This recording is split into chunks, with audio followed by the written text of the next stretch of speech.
Desde dictaduras a democracias, Brasil logrará ser potencia mundial. En este último capítulo analizaremos algunos periodos brasileños que formaron lo que hoy en día es la gran nación sudamericana. Dictaduras, crisis y una constante inestabilidad ha vivido la nación brasileña desde inicios de la década de los 40, con el llamado Estado Novo, periodo de dictadura de Getúlio Vargas, que inició tras un golpe de Estado en 10 de noviembre de 1937 hasta octubre de 1945. Se le llamó Estado Novo por la denominación que tuvo el régimen autoritario portugués y que posteriormente sería usado en Brasil en la Carta Constitucional de 1937. De dispositivos constituciones de regímenes totalitarios de la época. Dejan en evidencia la herencia ideológica del fascismo europeo, pues la matriz era la misma, en el sentido en que ambos regímenes se fundamentaron a partir de una visión autoritaria de gobierno y de organización de sociedad. Para Brasil, el poder personal de Vargas se consolidó mediante estrategias que mostraban la personificación del mito, con la ayuda del Estado, haciendo control de los medios de información a través del Departamento de Imprensa y Programa, DIP, creado en 1939, el cual estimulaba el culto al Estado y diseminaba rituales colectivos que exaltaban siempre la figura de Vargas. Además, eran organizados desfiles, manifestaciones y programas de radio que se encargaban de conmemorar el aniversario del dictador el 19 de abril, a modo de enaltecer sus cualidades personales y garantizar la diseminación social a través de dispositivos simbólicos de manipulación y coacción. Mediados por el reconocimiento tácito de la autoridad que Vargas tenía para ejercer presión sobre la gente, básicamente este mecanismo fue creado para difundir la ideología del Estado Novo, junto a las camadas populares y a partir del ideario autoritario del régimen. Contribuir para la construcción de la identidad nacional, el DIP ejercía también una fuerte censura a los medios de comunicación, suprimiendo eventualmente manifestaciones de descontento. El Estado Novo y las políticas de Vargas llegaron a crear cambios en temas como la educación y la economía para Brasil. Sin embargo, con la llegada de la Segunda Guerra Mundial y el ascenso del fascismo, el mandato de este dirigente brasileño llegaría a su fin, trayendo una corta estadía de la democracia en Brasil, subiendo por primera vez con voto directo Eurico Gaspar Dutra, dirigente que estuvo presente durante el gobierno de Vargas, pero que a la llegada del Estado Novo se opuso a varias de sus políticas, y entra en la carrera presidencial en 1946. Sin embargo, debido a las duras políticas contra ciertos grupos sociales y el no progreso de políticas, llegaría de vuelta Getúlio Vargas, con un periodo de gobierno lleno de crisis e inestabilidad, lo que haría que se quitara la vida en 1954. Este hecho ocasionó una inestabilidad en cuanto a los dirigentes de la nación, hasta 1964, en donde se dio paso a un golpe militar. Esta dictadura, que duraría 21 años, entre 1964 y 1985, en el marco del Plan Cóndor en América Latina, pondría en marcha una doctrina de seguridad nacional, pues se cometieron masivas violaciones a los derechos humanos. El régimen militar aplastó la libertad de prensa y reprimió severamente la oposición política. Adoptó formalmente el nacionalismo, el desarrollo económico y el anticomunismo como banderas oficiales. A lo largo de toda su existencia, sobre todo durante las décadas de 1960 y 1970, la dictadura militar brasileña recibió asistencia logística y económica del gobierno de los Estados Unidos. Sin embargo, fue durante esta época que Brasil tuvo su milagro económico, un crecimiento nunca antes visto en esta nación. Causaría algo de alivio, como el tercer mundial para Brasil, pues la apertura económica que tuvo logró la creación de grandes obras de infraestructura, entablar relaciones con distintas naciones, industrias internacionales en Brasil y la creación de empresas exitosas como Petrobras. El modelo brasileño se basa en la represión selectiva, el uso generalizado de la tortura y la prisión política. Por primera vez se planificó y llevó a cabo una política oficial de exterminio, desaparición forzada y masiva de personas. Pero luego de este momento de oscuridad en Brasil llegan los movimientos sociales, entre esos el movimiento estudiantil que existía antes del golpe militar de 1964. Se había sentado un precedente al protestar contra el gobierno y consolidarse como entidad política independiente. La Unión Nacional de Estudiantes UNE se formó para una convención nacional en agosto de 1937. Su manifiesto la estableció como una organización estudiantil representativa que defendía los intereses del estudiantado brasileño en las principales y más antiguas Unión Estudiantil de Brasil, así como el movimiento social más antiguo que aún se encuentra en actividad en este país. Representa cerca de 5 millones de estudiantes de enseñanza superior, estando su sede radicada en Sao Paulo. Fernando Henrique Cardoso y Luis Ignacio Lula da Silva han tenido relaciones particulares respecto a este movimiento sindicales estudiantes, según su formación personal y trayectoria política, que han influenciado su participación y apoyo hacia estos. Fernando Henrique, además de ser presidente de la República desde el 1 de enero de 1995 hasta el 1 de enero del 2003, se desempeñó a lo largo de su carrera profesional como sociólogo, politólogo, filósofo y profesor universitario de la Universidad de Sao Paulo, lo que lo acercó hacia los movimientos estudiantiles. En la década de 1960 fue parte de la lucha por la democratización del país, un periodo marcado por las protestas estudiantiles contra la dictadura militar. Fue perseguido políticamente y se exilió en Chile y Francia, donde publicó libros y artículos sobre la burocracia y las élites.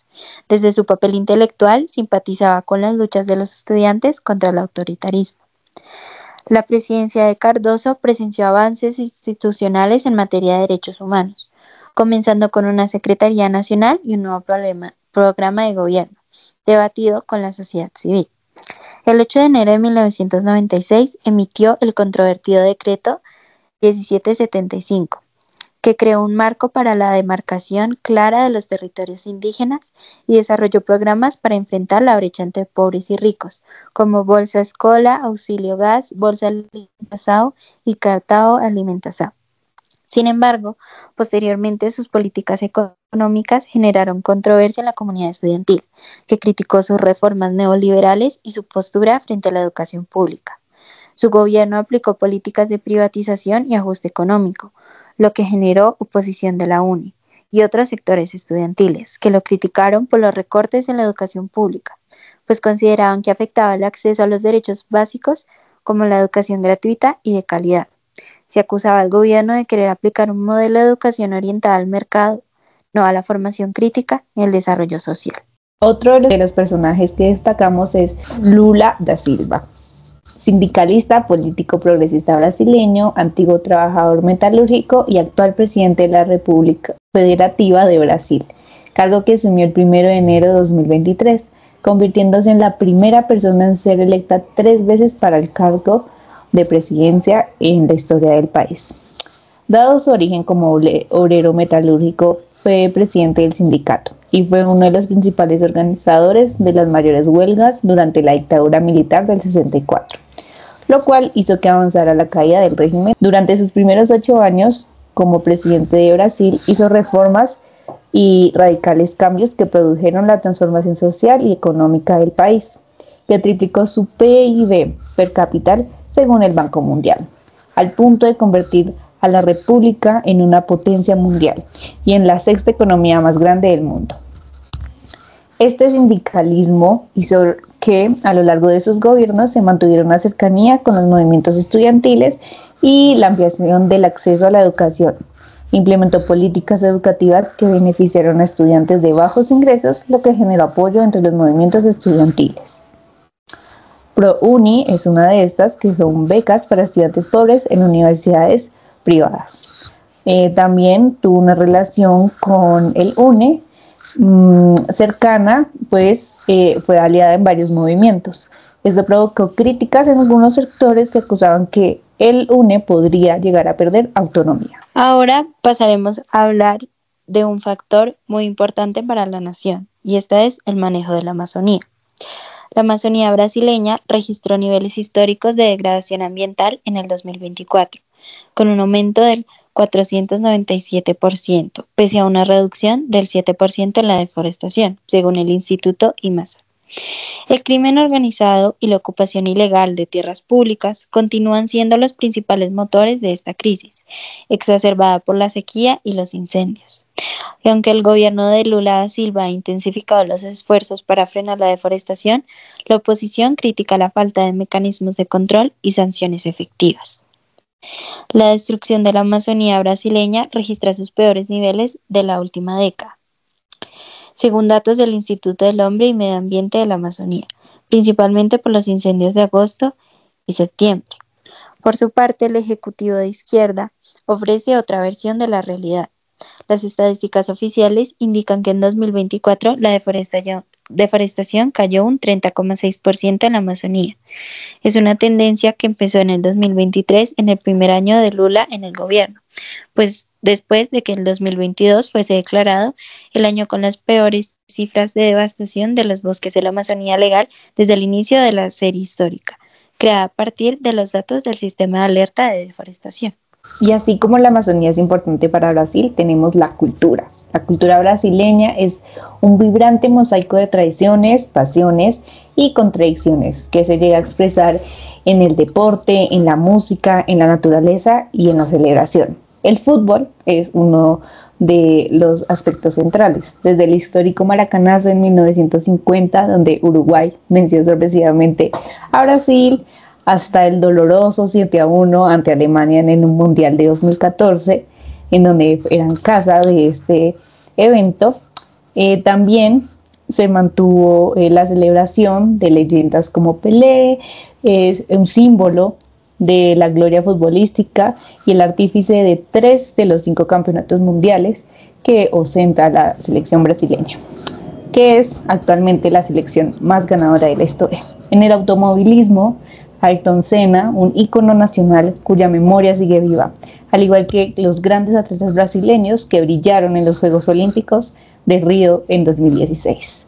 Evento que mostró al mundo la capacidad de Brasil para organizar espectáculos a nivel global. Además, este año será sede de la COP30 en Belém do Pará, destacando el papel crucial en el manejo de la Amazonía, con programas como el Cimancipam y alianzas sudamericanas para proteger el pulmón del planeta, que enfrenta amenazas ambientales, pero también representa una enorme riqueza natural y cultural. La alegría brasileña también se manifiesta en expresiones como la samba, el colorido carnaval y las tradicionales fiestas juninas, que muestran el espíritu festivo y resiliente del pueblo brasileño en cada rincón del país. Finalmente llegamos a Brasil como potencia. La mayoría de las naciones latinoamericanas han enfrentado fenómenos como la corrupción, persecuciones internas a su población, dictaduras, violaciones de derechos humanos y crisis de todo tipo que estuvieron destinadas a vivir desde el periodo entre guerras. Por supuesto, Brasil no fue la excepción, pero sí mantuvo una historia distinta a las otras, en donde se resalta que lograron mantener un equilibrio con las iniciativas logradas por presidentes como Cardoso o en la implementación diferenciada de políticas de Estado y políticas de gobierno que traerían estabilidad y crecimiento para la nación brasileña.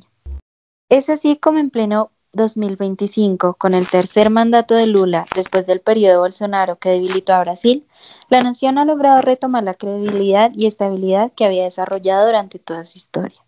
Todo esto gracias a papeles en el escenario mundial como ser la B de los BRICS, bloque económico en desarrollo compuesto por países núcleo, entre ellos Brasil, y países satélite, con economías emergentes que buscan frenar la hegemonía estadounidense mundial, o papeles a nivel continental como mediador de la crisis de Venezuela 2024 junto a México y Colombia.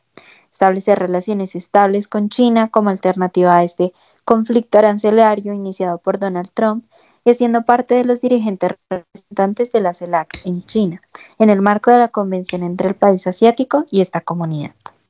Adicionalmente, el factor cultural, los carnavales, la Amazonía, el fútbol y los deportes, además de que se ha escogido como sede para grandes eventos de talla mundial o en la industria cinematográfica, como el Oscar en 2025 por Ainda Estou Aqui, dan una buena imagen de la que sería la potencia sudamericana. Sin embargo, se han visto fuertemente golpeados por las crisis mundiales de los últimos años. Llegado al final de este capítulo con algunas preguntas como: ¿Podrían mantenerse como líderes regionales otra vez? ¿Recibir ayuda de los BRICS en un futuro? ¿Volver a tener cancha en el escenario internacional como hace una década? Lo que sí es seguro es que para Brasil, más vale un pasariño na mão do que dois voando. Más vale quedarnos con algo seguro que no arriesgar. Arriesgar puede conllevar quedarse sin nada.